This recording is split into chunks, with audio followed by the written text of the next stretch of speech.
All right, welcome back to another episode of Oak and Rock Fatherhood. I'm your host, Anthony Miglerino, along with Zach Small. And today we're going to be talking fatherhood as usual. Topic today is becoming a new father, what to expect. And this is an important topic, something we speak about often. We actually have Twitter space every other Saturday. We talk future fathers. So this is right in line with that. And Zach, this is a conversation that a lot of fathers need to hear. They need to be a part of. And, we need to just keep bringing it. Well, that's the thing. We're talking oak and rock fatherhood. We're talking future fathers. All the things we're talking about have to do with the creation or responsibility over a life.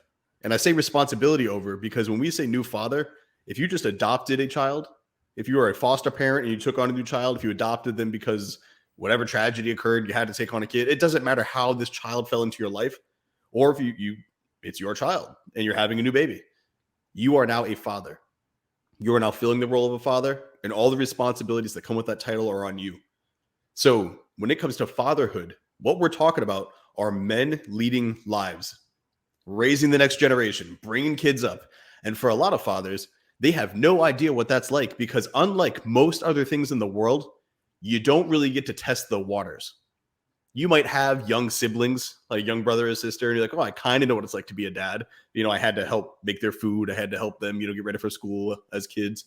All right, that's close. I had young cousins. I have friends who have young kids. That's kind of like being a dad. Those are a lot of kind ofs.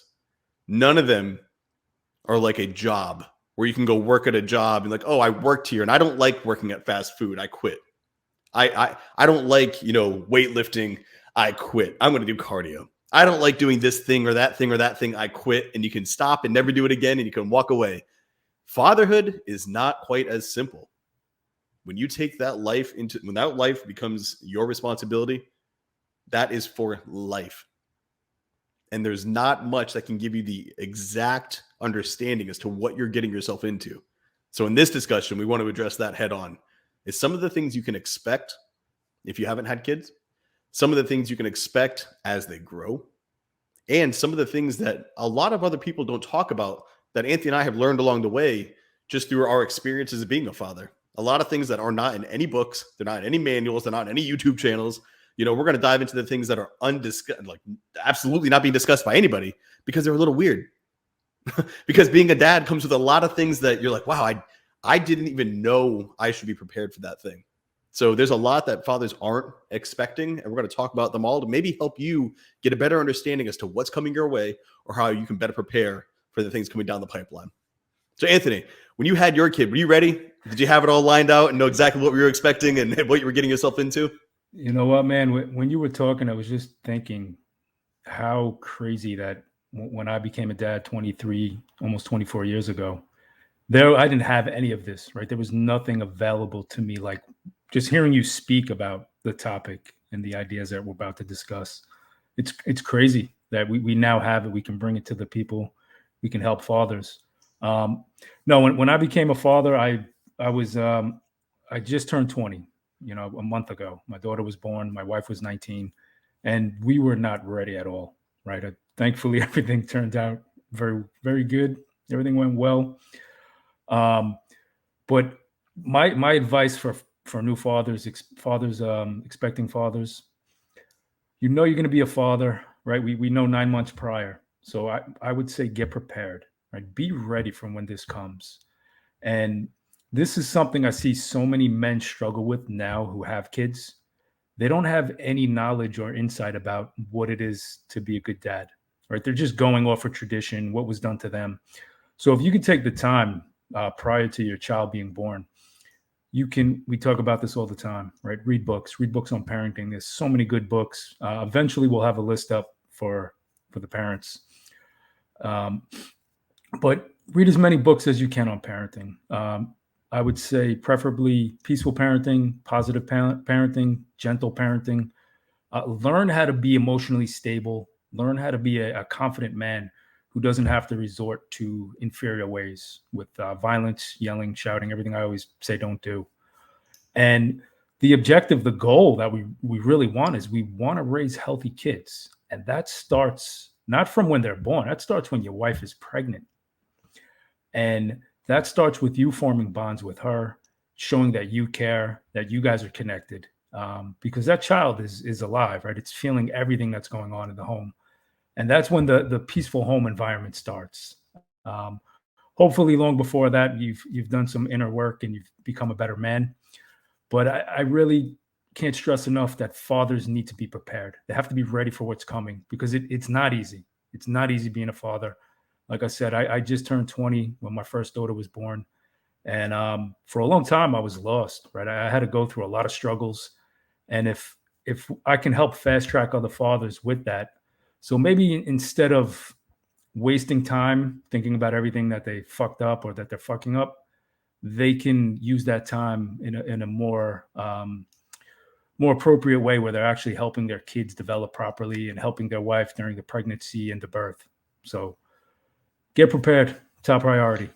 No, that's exactly sort of the timeline I'm kind of looking at this. So it's you got the pre-birth, you got the birth, you've got the kid is now, you've got a new baby in your home, and then we'll go from there. So starting at that pre-birth, you find out she's pregnant. So we were 21 when we found out Jackie was pregnant, and our firstborn, my son, was born when we were 22, like fresh 22s.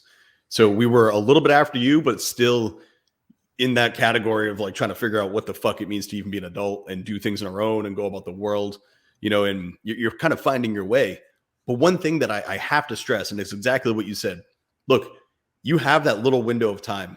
You find out she's pregnant and maybe she's just a girlfriend. Maybe it was planned, maybe it wasn't. It doesn't matter. In that little window, take your moment. Step back and be like, oh shit, like I created a life, and let that really sink in. Like that should carry some weight to it. You should feel heavy. You should feel like, oh man, like my life will never be the same. And you can high, low, you're going to feel everything in between. For Jackie and I, it was planned. So it was more of a high. I didn't really have that like, oh, I don't want this or I'm not ready. Like, no, I was super excited. And I was pumped. I was ready for it to go. Like, let's just do this thing. It's going to be awesome. For some men, you're not in that boat. And all I can say to you is like, look, you're here. It doesn't matter. Whether you're ready or not, it's go time. So now it's time to just sack up. And we talk a lot about leadership. We talk a lot about masculinity. The biggest failure I see of men is refusing to just grow up. And I don't mean that in the sense of go put on your tie and go to work and punch it. No, it mentally, it's time to think about things bigger than just you.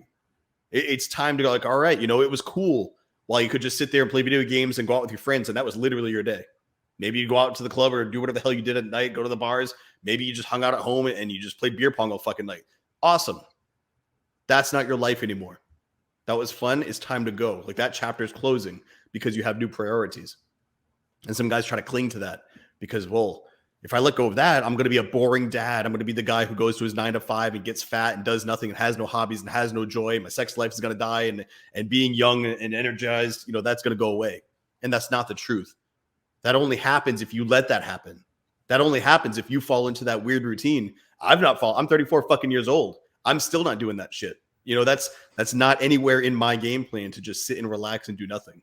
And I have 2 children, and one of them is 12, one of them is 9. So children don't destroy your life, but you do have to grow a life and evolve into a man who's ready to lead those lives.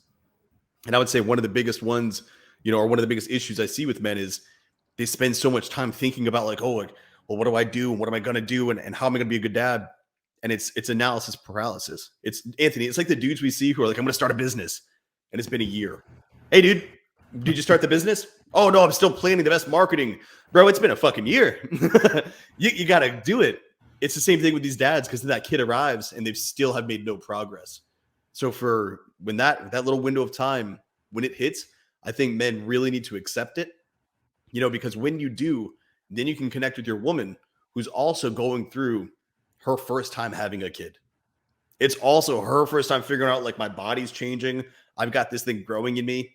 Maybe she used to drink and party and do all those fun things with you. And now she's the girl who's got to stay home, can't drink anymore, isn't going to smoke anymore. Like all the things that, partying, having a good time, staying up late. She's got a baby in her. How unfortunate, or how, what preventable pains could be avoided if her man and her as a team were like, all right, we are going to grow together and take care of this baby, instead of her, hey, you stay home, you're the DD now, I'm going to go out and get absolutely ridiculous. I'm going to keep living like this lifestyle while you grow up. You got to grow together. You got to lean into each other. Yeah, absolutely. Absolutely ridiculous. I wonder what that looks like. No, but it's like I said, I was a young dad, same as you. And my world changed completely when my daughter was born. And going back to what you were saying, there's who are in the basement playing video games. They're immature. They're going out partying. I had to stop that at when my daughter was born. Right, I disassociated with my friends, and that is a part of being responsible. It's a part of maturing and growing up.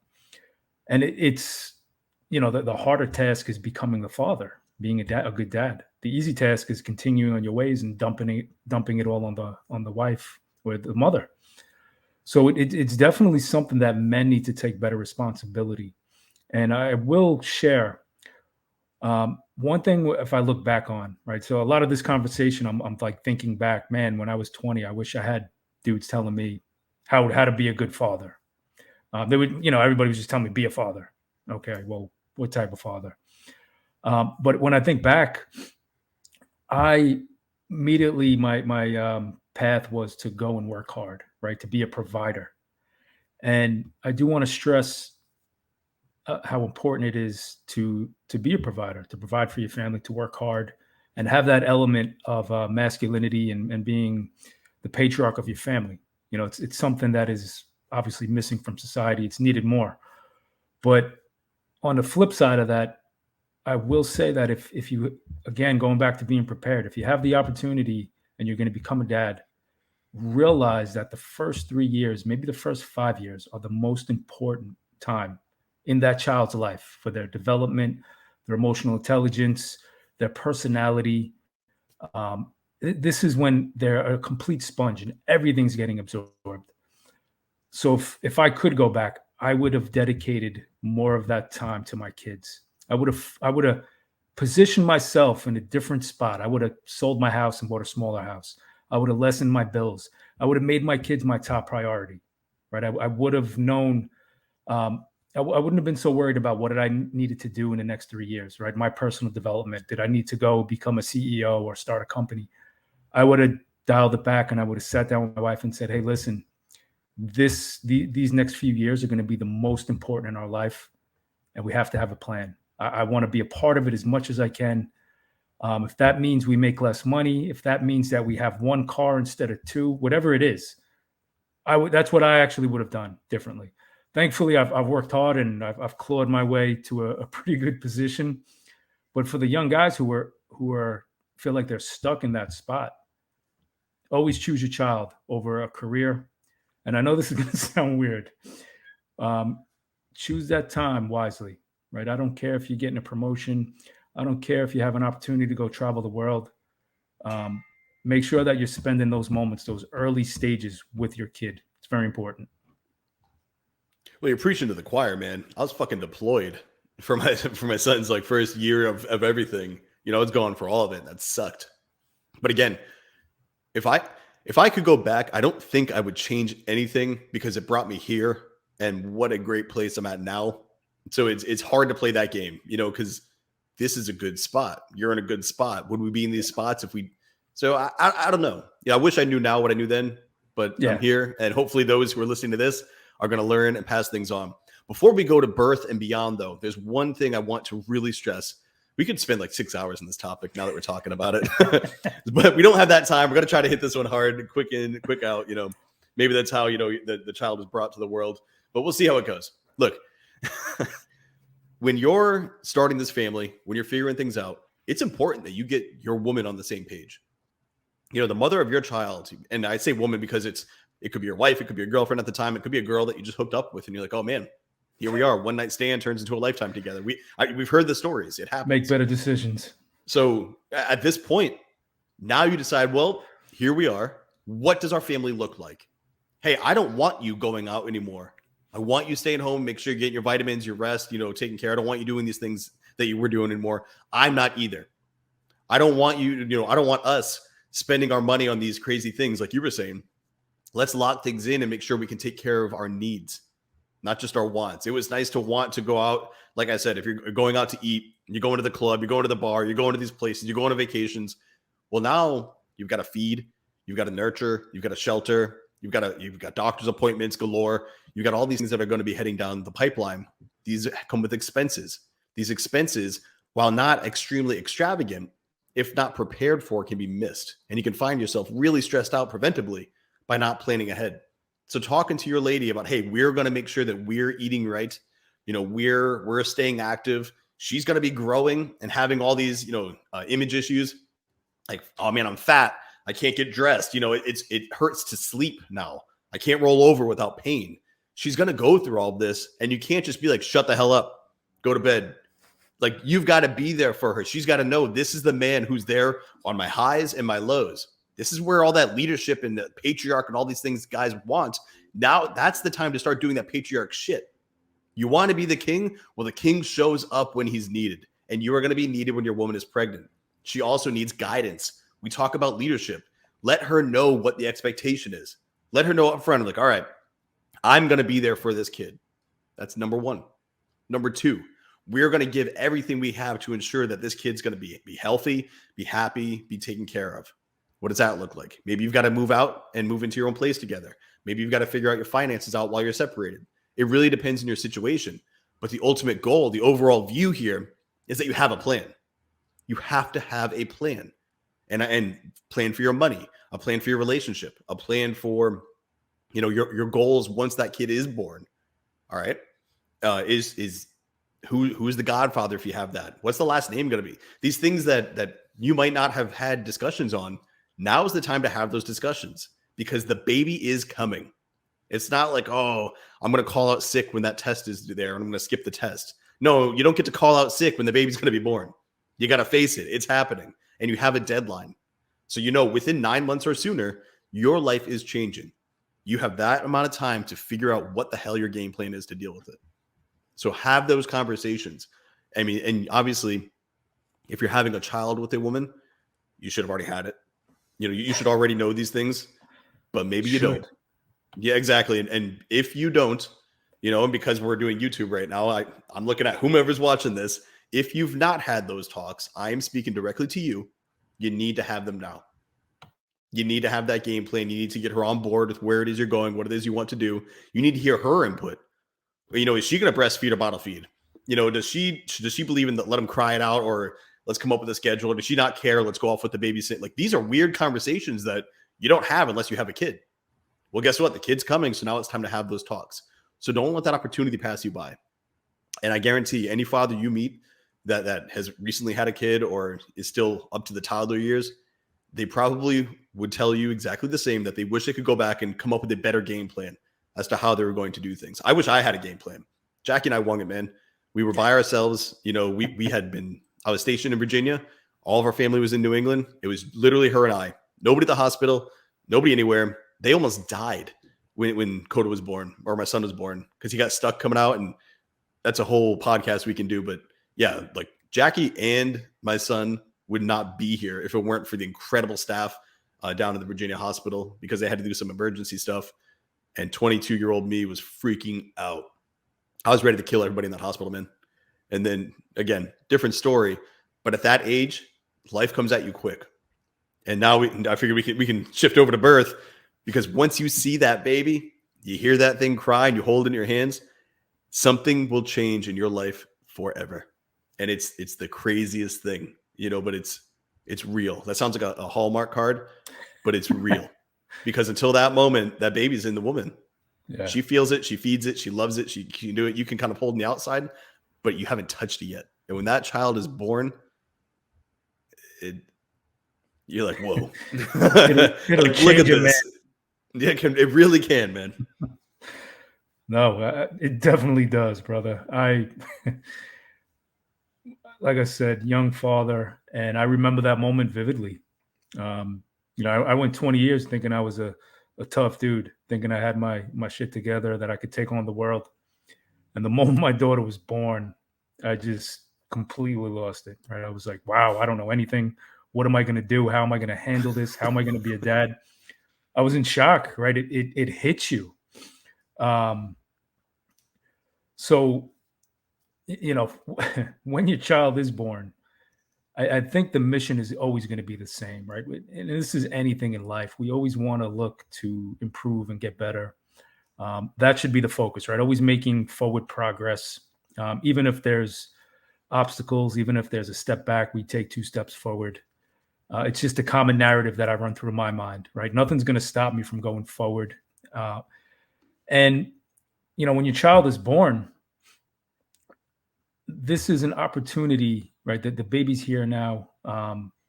We see and we hear all this stuff about absent fathers, about men not changing diapers, men not really taking care of a child when they're little, when they're at this stage from birth to infancy. This is so important for fathers to connect with their kids right now. It's vital for their development to raise a kid with healthy attachment. If we're going to be that strong leadership, right, we have to have our kids be attached to us in a healthy way when they are so dependent and weak and helpless. That's when we need to step up the most, right? That's what's going to create the strongest bond. That's what's going to maybe sidetrack some of the confusion later on when they're the terrible twos, the teenage years, when they're going crazy. Build that connection right when they're born. And you were saying before, we need to have uncomfortable conversations with not with the baby, but with your wife, with the mother.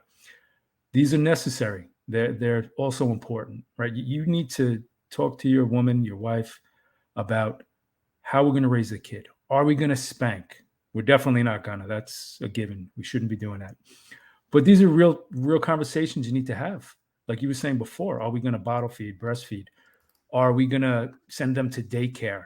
If, I would highly advise that one parent stays home. Traditionally, it's the mother. But if your wife has a job, have her quit her job. Like I was saying before, have her stay home and raise your kids. There's nothing worse you can do. Well, there is worse, but it's really detrimental to healthy development to shove a kid who's 2 years old and into daycare or preschools. They want their parents, especially their mother, but they also want their father. So that's why we have to make sure that we are there always. Going back to what I said before, man, prioritize. Figure out your path prior. Don't make everything about you and what you want to do, because it's not about you now all the time, right? It's you've created a life. You need to be responsible for that life. And that doesn't just mean provide diapers and a roof over their head. It means raising a child who is confident, happy, who can enjoy their life, who's going to enjoy their childhood.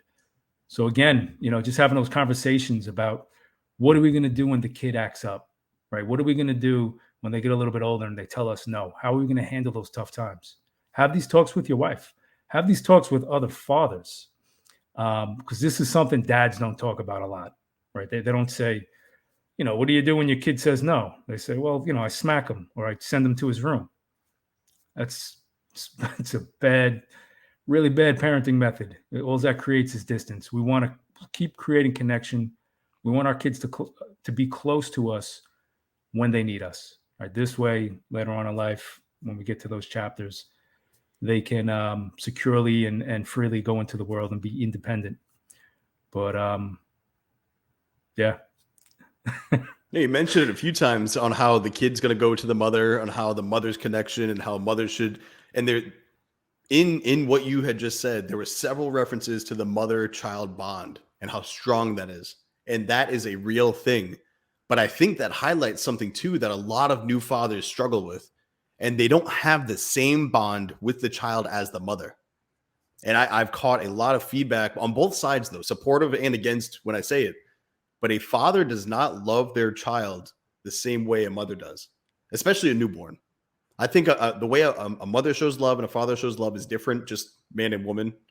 But specifically, a newborn, a mother holds that thing and she's like, you are my most precious creation in the world. A father sees that and it's, I will destroy the world for you, but now I'm getting to meet you. Yes. And for a father, while it is your child and you would do anything to protect it, you're just now really getting to meet your kid. while the mother has had 9 months with that kid. She has fed it. She has felt its every single move, its heartbeat. Its blood is her blood. Its food is her food. Its oxygen is her oxygen. As a man, all you could do was protect the woman who carried the child. That's the closest you could get. The most you can feel is what's happening on the outside looking in. And as a father, that's the same as any stranger in the world who can walk up and touch her stomach.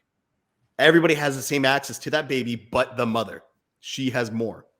So when that child's born, now, Dad, you are going to start maybe going through this. Well, why don't I feel the same way she feels? Is something wrong with me? Am I a bad dad? Do I not know how to figure out this dad thing? Oh, something. I got to make sure I compensate. And you go through this whole mindset of like, what do I do? Why am I broken as a dad? And you're not broken. Men learn through experience, through trials, through just moments together. That's when they fall in love with that child. That's when that unbreakable bond is forged. When you've got to get it at night because it's crying and it stops crying in your arms. When you're laying there and it falls asleep on you. When it's getting old enough and it runs and it skips all these other people and goes right to dad. That's when you're like, there it is. That's my little man or little lady. And that's where that bond really takes off. And you really understand what it means to be a father and have that sense of love that goes beyond just love. Like the word doesn't even do justice to the connection you have with your child.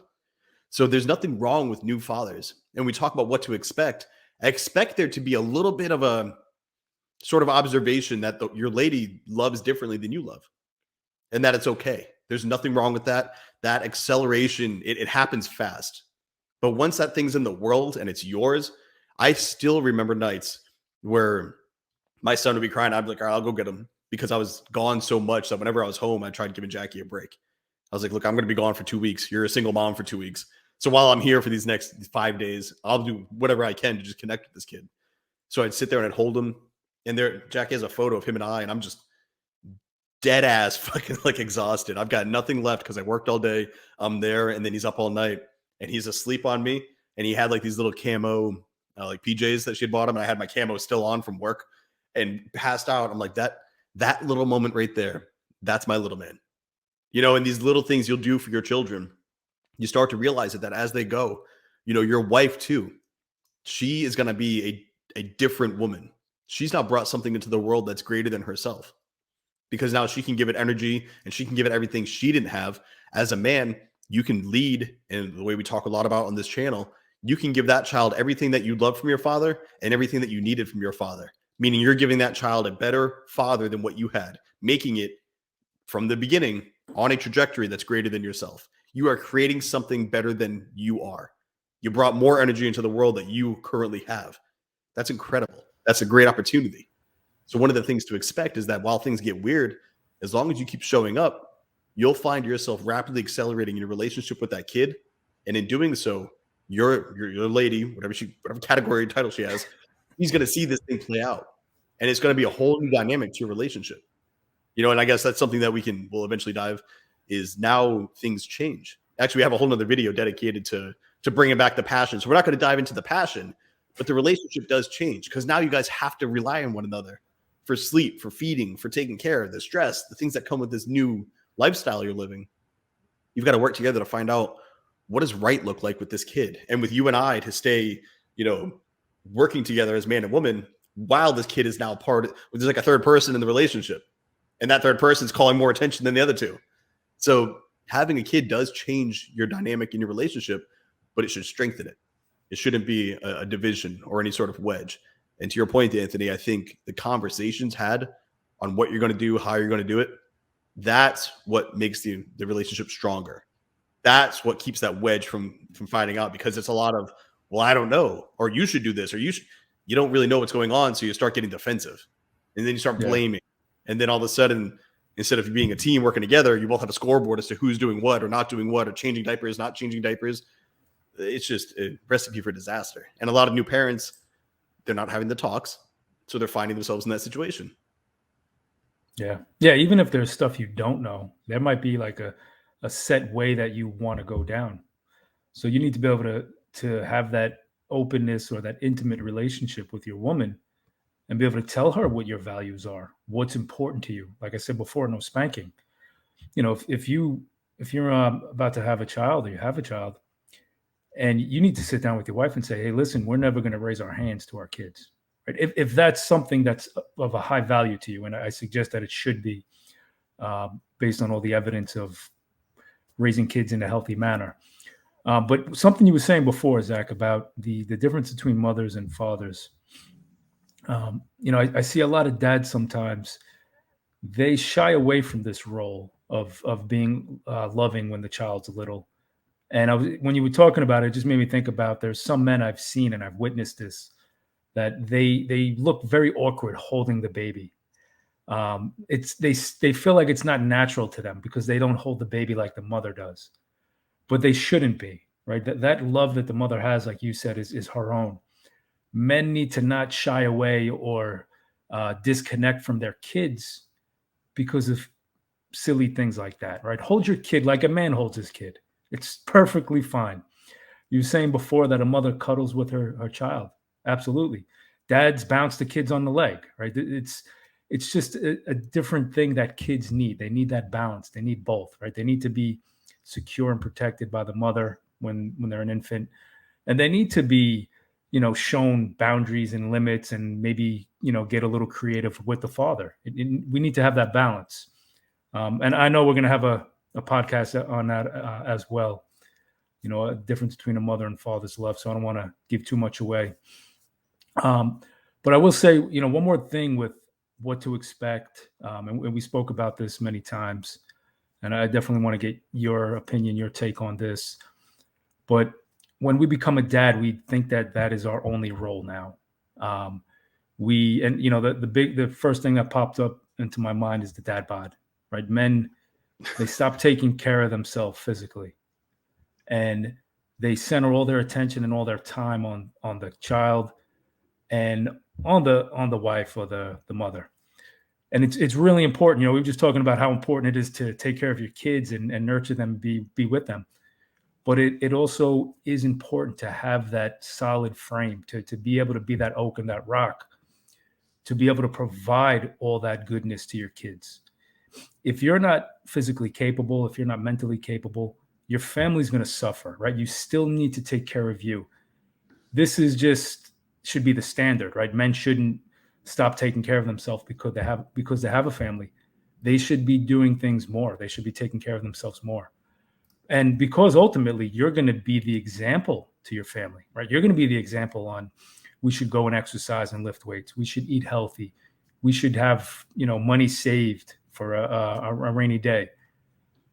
Everybody's watching you as the father, right? Your wife's watching you. The kids are watching you. So you have to make sure you're setting a really good example and you're being that influence to them, positive influence always.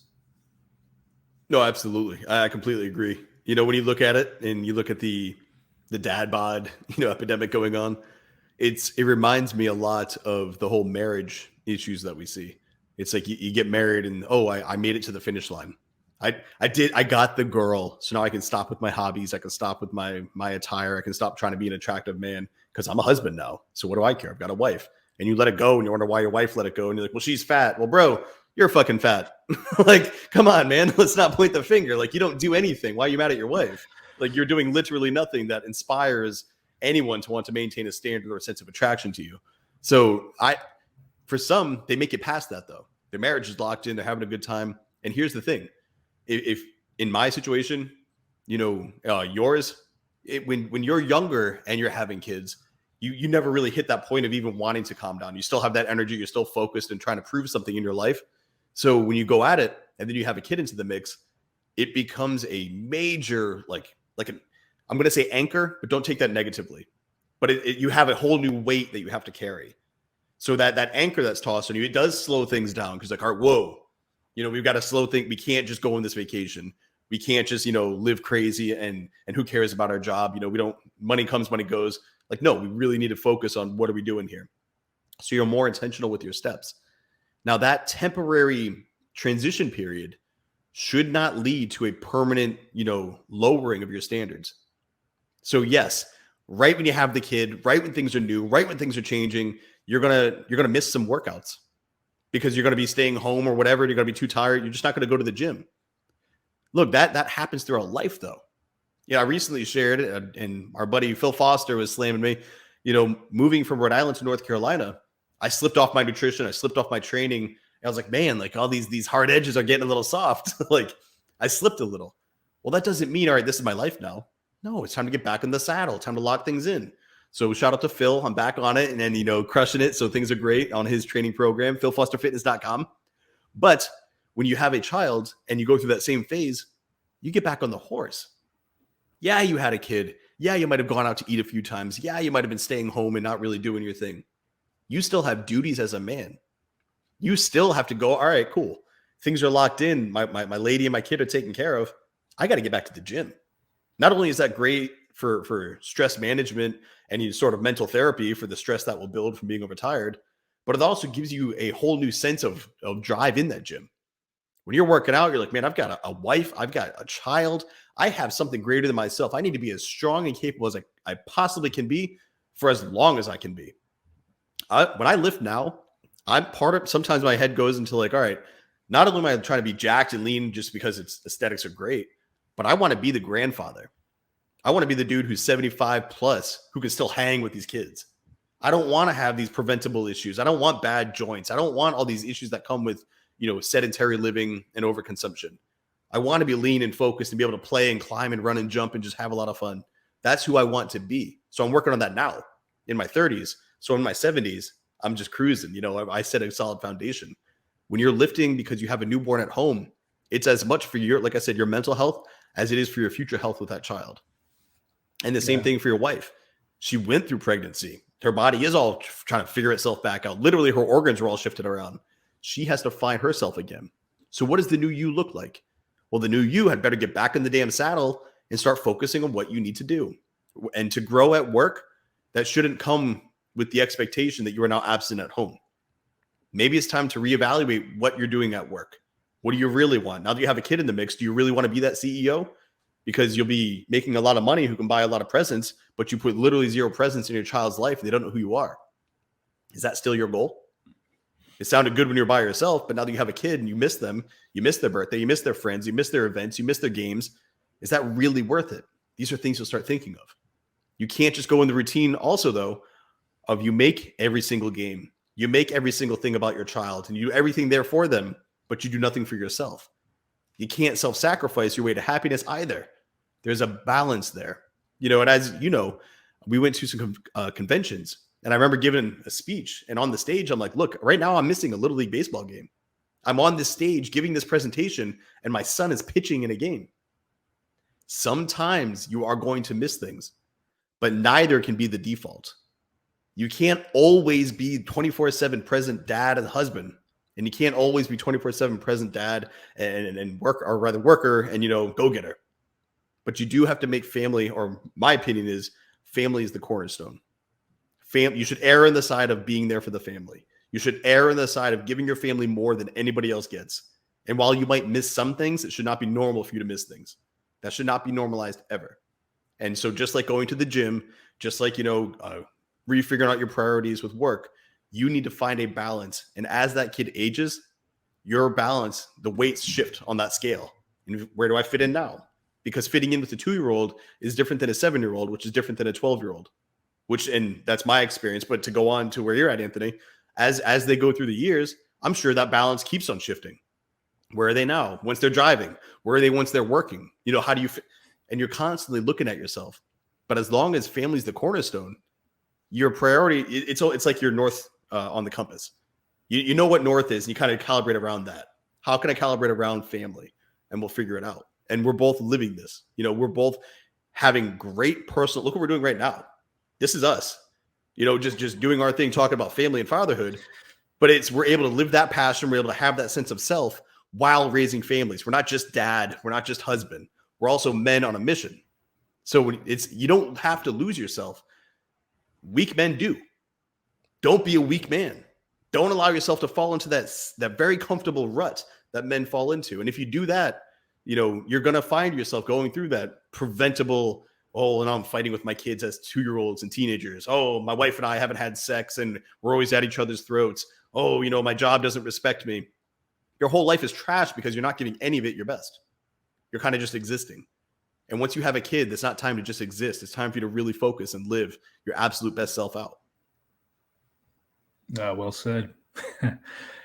And listen, man, I don't want to scare the fathers out there, but a child is really a lifelong commitment. We like to say 18, they're out of the house. So now they say 30, they're out of the house.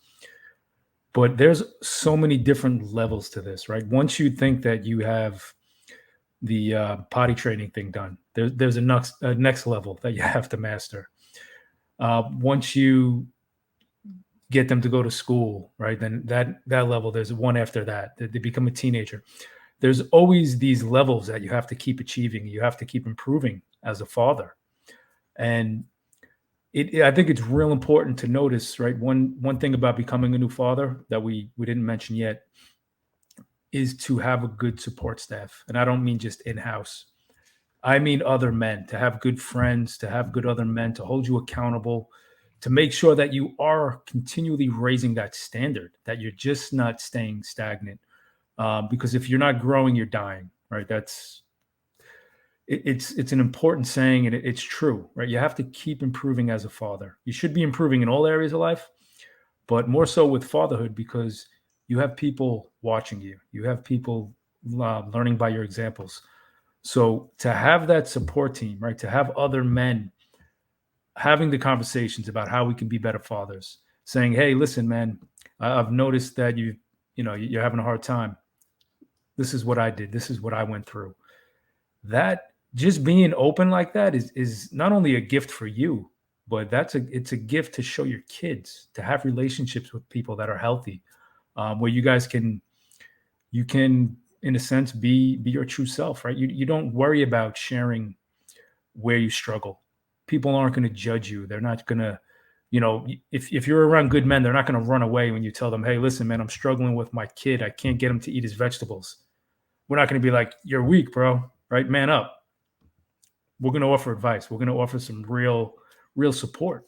So I think becoming a father, we can't miss that step, right? We have to have strong men, good men in our corner who we talk to regularly, talk to often. That's a good word there. That's a good try. Take 3 regularly. What's interesting too about that is there's different like categories men fall into. I look at my dad, so men 50 plus, they have a certain set of wisdom, but my dad's not going to talk to me about crypto. He's not going to come down and talk to me about what it's like to live a life with, when's the right time to give a kid a cell phone. I didn't get a cell phone until I was almost out of high school, So there's something to the younger generation of fathers that'll be able to provide insights on modern fatherhood, being a father fit for modern times. And while you can still get great advice, and this is actually something we should cover, albeit as briefly as possible, people are going to be giving you input no matter what. You should do this, you should do that. There's all these wives' tales about if a kid gets sick, different ways to make them sleep, different medicine you can give them, what to do if there's a cat in the house, try to steal their breath. I mean, there's all sorts of weird things out there. And grandmothers are going to tell you, "Hey, make sure you do it this way." Grandfathers will tell you, "Well, make sure you do it that way." You and your wife have the ultimate say. My upbringing, I would be living a life of corporal punishment if I took the advice given to me. No, I didn't want to be that. I don't want to be about that. A lot of my focus, a lot of the efforts and lessons I've learned along the way have been mine and through my observations. Now, I did take a lot of input from those who came before me because they have life lessons. Being a dad and being a father is something that's been going on for thousands and thousands of fucking years. It's not new. So anybody that says, "Oh, well, fatherhood's easy. You just have sex, have a kid, and just make sure it doesn't die." Well, we don't live in an age where a roof over head and food on the table is enough anymore. Because the ones who were saying that, the dads who said that, were the dads who were home all the time working on the field or working on the farm with the kid. Pre-industrial revolution dads and post-industrial revolution dads are 2 different fathers. So we can't look to the 20s, we can't look to the 50s, we can't look to the 90s, and you can't even look to the early 2000s. If you want to look for examples of being a great and involved father, look around you right now and find the men who have a relationship that's different than everybody else. And fuck it, I'll be arrogant here. When you see me out there with my kid and we're having a good time, compared to all the other dads sitting on their ass watching their kids. I'm one of the dads who's like, hey man, what's up? Or how'd you do this? Or how'd you do that? I would love to fucking talk to you about that. Any other dad that you see out there getting it with their kids, as opposed to those who are just sitting and watching, if that, or scrolling on their fucking phones while the kid's doing something, saying, hey, look at me. I'd rather look at the internet than look at you, son. No. Find the dudes who are motivated and be like, hey, what's up? And just start a conversation. I've talked to many dads. Well, how did you get your son to do this? Or how did you find out that? And we start talking, and all of a sudden they're opening up and sharing their story, and they had no one else to go to. And a total stranger, they're talking to me about whatever. And I'm like, dude, you have no idea. They don't know what I do for work. Like, you have no idea like how much I'm looking forward to this conversation. This is not a burden at all. Like, let's do this, dude. I'm going to talk about you later on my podcast about how great of a conversation this was. Yeah. So I see these dads, and these new fathers, they're going to get input from people that might be outside the realm of what's applicable nowadays. Take it, but say thank you. Hey, thanks. Thanks for letting me know. That's awesome. We'll consider that. But at the end of the day, and I think this is the same thing for you and your lady, it's between you two. Like, you two are the deciding factor. Not grandma, not grandpa, not uncles. You two decide based off the input you receive from others. Yeah. Yeah. And listen, it's, we might think it is, but it's not weird talking to other men about fatherhood, about being a better dad. It's just the conversations we don't have often, right? We're too distracted.